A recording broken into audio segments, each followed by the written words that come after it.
Sir 'emergency' 'Kangana Ranaut' తీస్తున్న movie. దీనికి ఇంకా సెన్సార్ బోర్డ్ సర్టిఫికేట్ ఇవ్వలేదు. హైకోర్టు దీనికి ఖచ్చితంగా మీరొక నిర్ణయానికి రండి అని జెప్పేసి ఒక మాటైతే చెప్పింది. సో, దీని గురించి అంటే ఇంకా అసలు ఈ మూవీ రిలీజ్ అవుతదా? కాదా? అని జెప్పేసి చాలా మంది ఆలోచిస్తున్నారు. మీరేమంటారు? ఆల్రెడీ దీని గురించి అసలు మాట్లాడుకున్నాం. హ్మ్. అయినా కూడా తనే డైరెక్ట్ చేస్తుంది కాబట్టి, తను ఇంత యాంటిసిపేట్ చేయలేదు. సినిమా స్టార్ట్ అయ్యే ముందు ఏదో ఒక విధంగా బీజేపీకి లబ్ధి కొలిగేట్టుగా ఇందిరాగాంధీదే ఫైనల్‌గా కాంగ్రెస్‌దే తప్పు అన్నట్టుగానే తీసుంటది. హ్మ్. అలా తీసింది కాబట్టే ఖాళిస్తాన్ మూవ్‌మెంటోళ్ళు ఈ అమ్మాయిని బెదిరించారు. అవును. ఈ సినిమా చూపించాలని, అయి చేయించాలని, కొన్ని కొన్ని సీన్‌లు కట్ చేయాలని కొన్ని కొన్ని సీన్‌లు కట్ చేస్తే ఇంక సినిమా ఏముంటది? Security guards 6 seeks. ఆ 6 అవును. ఖలిస్తానోళ్ళు. ఖలిస్తాన్. వాళ్ళు ఇన్‌ఫ్లుయెన్స్ చేసి ఏసేమన్నారు ఏసేశారు. లేకపోతే సెక్యూరిటీ గార్డ్‌లు చంపడం ఏంటి? కంచె చైనమేసినట్టు. అది క్లైమాక్స్. ఆ క్లైమాక్స్‌లో సింపతి రావాలి యాక్చువల్‌గాను. సింపతి వచ్చేటట్టు తీస్తే బీజేపీకి నష్టం. సింపతి రాకపోతే సినిమా ఫ్లాప్ అవుద్ది. హ్మ్.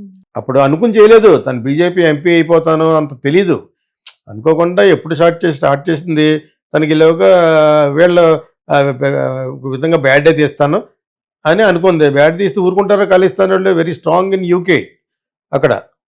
సో, అవును. వాళ్ళ బోలెడంత ఫండింగ్ ఉంటది ఆళ్ళకి. అసలు ఆ థ్రెట్ రాహుల్ గాంధీ కాదు ఆ అమ్మాయికి ఉంటది చూసుకోకపోతే. పొలిటీషియన్ ఏం చేస్తారు? థ్రెట్ ఉంది కదా! నీకు 4 పక్కల కవచాలు చేసి కాపాడరు. జరగనిస్తారు. అది పార్టీకి బెనిఫిట్ వస్తదని. That is politics. అందుకని ఎంటర్ అయ్యే ముందు మనం నిర్ణయించుకోవాలి. హ్మ్. ఆకు వచ్చి ముల్లు మీద పడినా, ముల్లు ఆకు మీద పడినట్టుగా ఉంటది. మధ్యవర్తులు.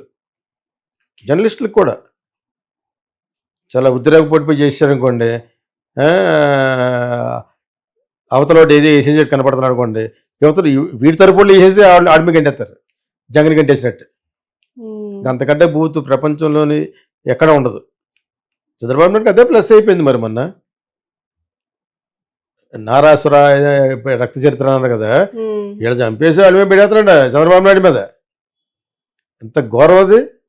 మరి ఆయన ఈయనకి సగం పాళ్ళు దానికి ఓట్లు ఎలా పడినాయి అంటే అది ఆవిడ డాక్టర్ గారు అమ్మాయి సునీత ఎవరు ఉన్నారు కదా పేరు. సునీత. వాళ్ళందరూ గొడవ పెట్టడం ఈలోగా ఓన్ సిస్టర్ అపోజిషన్ అవ్వడం ప్లస్ ఇతని మీద గెంటేయడం అనే ఫ్యాక్ట్ చాలా మందికి అర్థం. అయినా కూడా వాళ్ళ ఏరియాలో అతనే గెలిచాడు. అంటే ఎంతటి మూర్ఖత్వపు లో ఉన్నారు దాన్ని బట్టి అర్థం చేసుకోండి. కడపలో ఉన్న వాళ్ళు ఎంతటి అజ్ఞానులో అర్థం చేసుకోవాలి. ఎంత ఘోరమా. డైరెక్ట్‌గా బటర్ చేసినట్టు చెప్తుంటేనే నా పలానాడు చేయించారని. ఈ రోజు కూడా దానికి దికాణం లేదు. అదొచ్చి చంద్రబాబు నాయుడు మీద గెంటేశారు తప్పది.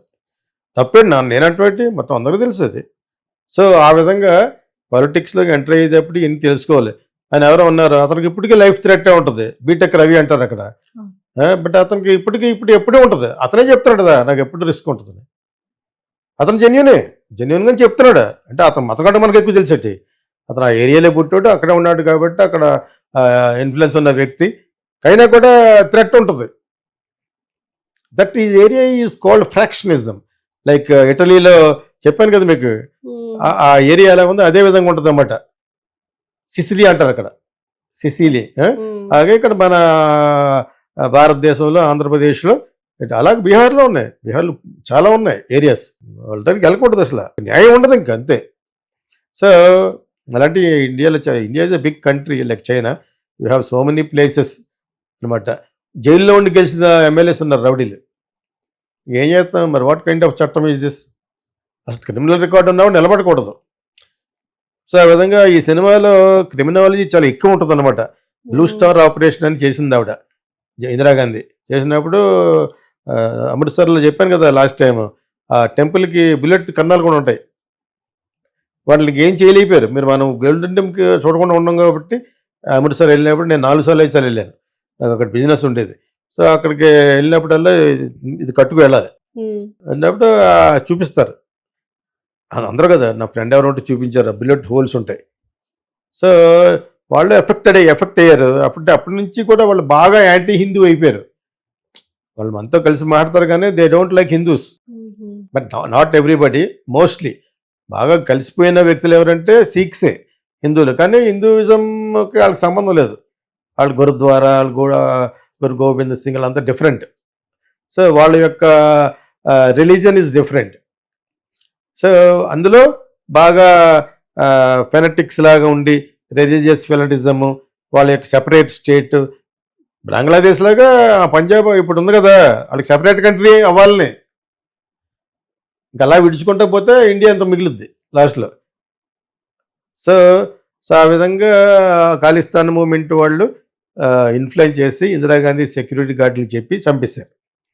అక్కడ రష్యన్ ఫిల్మ్ మేకర్ కూడా వెయిట్ చేస్తానని చెప్పాను. అవును. సో ఇది అందరికీ తెలిసిన ఇంటర్నేషనల్లీ నోన్ ఫ్యాక్ట్ ఇది. సో ఈ సీన్ ఆ సీన్గా తీస్తూ ఏంటి గెయిన్ చేస్తాడు డైరెక్టర్ గాను, సింపతి రావాలని గెయిన్ చేస్తాం కదా, ఆ సింపతి వస్తే బీజేపీకి దెబ్బ, రాహుల్ గాంధీకి ప్లస్ అవుతుంది. ఉమ్.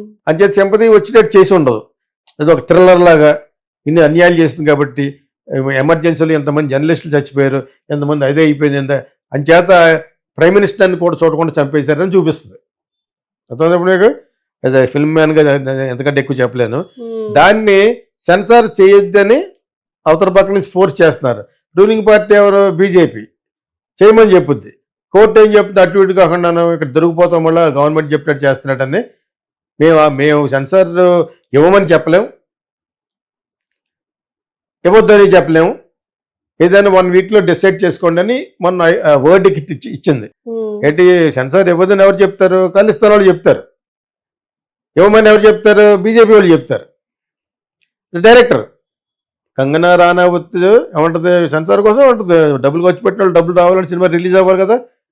ఇంకొక పద్ధతి ఏంటంటే నెట్ఫ్లిక్స్ లాంటి దాంట్లో అమ్మేయచ్చు. సెన్సార్ రాకపోయినా అమ్మేయచ్చు అంటే అదేదో ఉంది మరి రూలు, అమ్మేయచ్చు అనుకుంటా. వాళ్ళు ఒకవేళ డేరింగ్ వేస్తా ఉంటే వేస్తారు. లైలా అనే సినిమాని అలాగే చేశారు, LEILA లైలా అని. ఉమ్. అదే వాటర్ అని సినిమా తీయడానికి ట్రై చేసింది ఆవిడ, డైరెక్టర్ దాన్ని తీనేవ్వలేదు. దాన్ని లైలా అని పుస్తకం రాయించి ఆ పుస్తకాన్ని తీసింది ఆవిడ. అదే సిద్ధార్థ కూడా ఉంటాడు. ఇండైరెక్ట్గా బీజేపీ భారతదేశంలో ఎటువంటి అన్యాయం చేయబోతుందనేది చేస్తాడు. RSS అను బీజేపీని తీస్తుంది. అందులో లేడీ తీస్తుంది అని ఎందుకన్నానంటే ఆవిడ fire director, she's a lady, Laila అని తీసింది అనమాట. అదే సినిమాని ఆవిడ వాటర్ అని తీస్తుంటే ఆపేశారు, దాన్ని మళ్ళా తీసింది. ఒక పుస్తకాన్ని ఆధారంగా తీసి అని చెప్పి తీసింది. నెట్ఫ్లిక్స్లో కూడా మరి బ్యాన్ చేసినట్టున్నారు గవర్నమెంట్ అడిగితేనే. అది అందులో RSS పేరు ఆర్యావత్ అని పెట్టింది. చాలా గౌరవంగా ఉంటుంది, ముస్లిమ్స్ని ఎలా చంపేశారు ఇది ఉంటుంది అనమాట. సో ఆ విధంగా ఇందిరాగాంధీది కూడా అన్సెన్సర్డ్ కానీ సెన్సర్డ్ కానీ రిలీజ్ చేసేస్తారేమో, చేస్తే చాలా ఎక్కువ పెట్టుకుంటారు. ఎందుకంటే చాలా మంచి మిస్టరీ, బాగానే ఎత్తుకుంది. అదే ఒకప్పుడు తమిళ్లో ఎవడో నా దగ్గర కెమెరామెన్ చేసాడు, ఆడు చేశారు, వాళ్ళందరూ సెలవుమణి వాళ్ళు చేశారు. అది రిలీజ్ అవ్వలేదు. అది కుట్ర పత్రిక అని తమిళ్లో చేశారు. సో అది వచ్చి I think on Rajiv గాంధీయో, I'm not very sure, Indira Gandhi అసాసినేషను ఏదో ఒక అసాసినేషన్ మీద తీశారనమాట. ఇది వచ్చి పక్క ఇందిరాగాంధీ మీదే ఎమర్జెన్సీలో జరిగిన అన్యాయాలు తీసి ఉంటుంది. అది కాంగ్రెస్కి చాలా దెబ్బ. మరి ఫైనల్గా ఎవరిని చంపేస్తారు, ఏమంటే ఆ టైంలో ఉన్న ప్రైమ్ మినిస్టర్ని చంపేశారు. అది యాక్చువల్గా మంచి కథ ఎత్తుకుందాను నిజంగా, కానీ కరెక్ట్గా తీసుంటే. కాకపోతే ఎవరెవరికి లబ్ధి వస్తుంది అనేది అది మరి ఎలా చేసిందో వాళ్ళకి అనుగుణంగానే చేసి ఉంటుంది. వాళ్ళ మనిషే కదా, 100% మోడీ గారి మనిషి. అలా చేస్తాను అనుకోను. యాక్చువల్గా వాళ్ళకి ఫేవర్గానే చేస్తుంది. వాళ్ళగా ఫేవర్గా చేస్తేనే అమ్మాయి పార్టీలో నిలబడుద్ది. కాకపోతే ఆవిడకి చాలా థ్రెట్ ఉంటుంది. ఎందుకంటే ఆ థ్రెట్ చేసే వాళ్ళు మామూలు అలా చెప్పేవాళ్ళు కదా, వాళ్ళు సిక్స్ పార్టీ కదా అది, ఖలిస్తాన్. అంచేత she has to be very careful.